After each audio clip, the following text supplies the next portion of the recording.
নমস্কার, আজ বানাচ্ছি চিকেন স্যুপ। এটি দেখতেও যত সুন্দর হয়, খেতেও কিন্তু অসাধারণ হয়। তো দেখো, তার জন্য নিয়ে নিয়েছি চিকেন।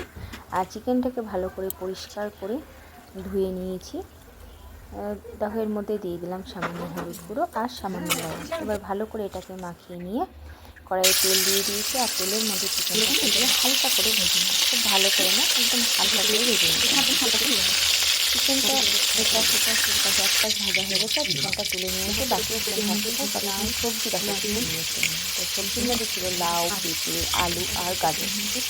এবার দেখো, চিকেন ভেজে তুলে রেখেছি। আর ওই ভাজা তেলের মধ্যেই দিয়ে দিলাম সবজিগুলোকে আমি হালকা লবণ দিয়ে ঢাকা দিয়ে মানে হালকা করে একটু ভেজে নিই। তো দেখো, আমার সবজিগুলোও মোটামুটি ভাজা হয়ে গেছে। এই সময় আমি দিয়ে দিলাম পেঁয়াজ কুচি দেওয়ার পরে পেঁয়াজটা যখন একটু নরম হয়ে আসবে তখন এর মধ্যে দিয়ে দিচ্ছি টমেটো কুচি।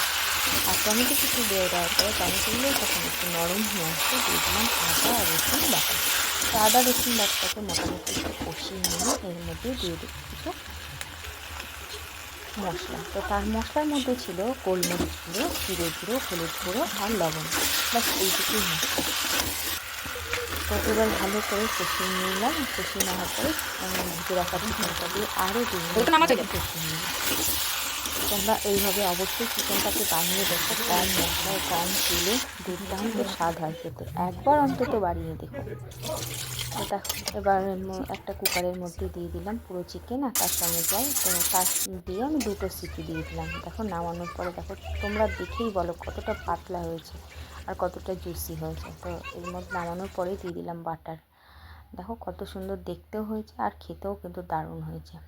তোমরা অবশ্যই ট্রাই করো। আর আমার এই রেসিপিটা যদি তোমাদের ভালো লেগে থাকে তাহলে অবশ্যই একটা লাইক করে দিও আর বন্ধুদের সঙ্গে শেয়ার করে দিও। তো বন্ধুরা, আজ এখানেই শেষ করছি। দেখা হচ্ছে নতুন কোনো রেসিপির সঙ্গে। ততক্ষণ সবাই ভালো থাকবে, সুস্থ থাকবে আর সাবধানে থাকবে। Thank you.